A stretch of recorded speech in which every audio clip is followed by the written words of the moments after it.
സുഹൃത്തുക്കളെ ഇത് കണ്ടോ നിങ്ങള്? എന്താലേ, ഇതാണ് നമ്മുടെ പുതിയ 6 വരി. മലപ്പുറം ജില്ലയിലെ 1ാമത്തെ റീച്ചിൽ ലൈറ്റ് ട്രയൽ നോക്കുന്ന പണികൾ നടന്നപ്പോ എടുത്തതാണ്. എങ്ങനെയുണ്ട്? ഒരു രക്ഷയില്ല സുഹൃത്തുക്കളെ, അടിപൊളിയാണ്. കാസർഗോഡ് മുതൽ തിരുവനന്തപുരം വരെ ഇതേപോലെ 6 വരിയിൽ പൂർണ്ണമായിട്ടും ലൈറ്റ് ഉണ്ടാകും. അതിൽ മാഹി ബൈപ്പാസിൽ ഉണ്ടാവും കേട്ടോ. ഏതായാലും ലൈറ്റ് കത്തിച്ചപ്പോഴാണ് റോഡിന്റെ ആ ഒരു മൊഞ്ചിങ്ങട്ട് കാണാൻ പറ്റിയിട്ടുള്ളത്. എന്റെ മോനെ, ഓരോ 30 മീറ്റർ ഇടവിട്ടാണ് ലൈറ്റ് വെച്ചിട്ടുള്ളത്. അപ്പൊ അത്രയും നീളത്തില് കാസർഗോഡ് മുതൽ തിരുവനന്തപുരം വരെ നമുക്ക് ഈ ഒരു ലൈറ്റ് കാണാൻ പറ്റും. സാധാരണ എക്സ്പ്രസ് വേകളിൽ, ഫ്ലൈ ഓവർ, അതേപോലെ മേജർ പാലങ്ങളിലൊക്കെ മാത്രമേ ലൈറ്റ് കാണുള്ളൂ. പക്ഷെ ഇവിടെ അങ്ങനല്ല, മൊത്തത്തിൽ ലൈറ്റ് ആണ്.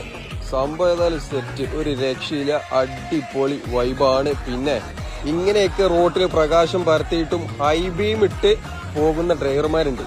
ഏതായാലും പണികൾ പൂർണ്ണമായിട്ടും കഴിഞ്ഞ് ഗതാഗതത്തിന് തുറന്നു കൊടുക്കുമ്പോൾ അതിൽ നിന്നൊക്കെ ഒരു മാറ്റം വരുത്തി. ഏതായാലും ഇത്രയും ദൂരത്തിൽ ലൈറ്റുള്ള റോഡ്, അതും നമ്മുടെ സംസ്ഥാനത്തിൽ, കേരളക്കാർക്ക് അഭിമാനിക്കാം.